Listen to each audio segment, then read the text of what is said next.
hide your WhatsApp profile picture from everyone. So in order to hide the profile picture from everyone, just go to WhatsApp app and then make sure to sign in on your account. Then select the three dots at the top right corner and on this drop down menu box select settings. As you can see, our profile picture is shown at the top.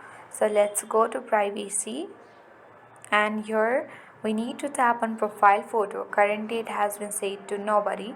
If it has been set to everyone, then simply you need to toggle on the button of nobody, so that nobody will be able to see your profile photo, even though if you have set any profile picture on your WhatsApp.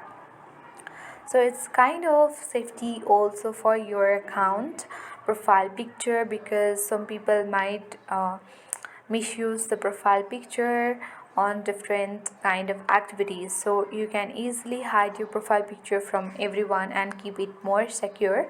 So that is how we easily hide our WhatsApp profile picture from everyone. I hope this video was helpful. If it was, then make sure to hit the like button. If you are new to our channel, then subscribe it for more tutorial updates.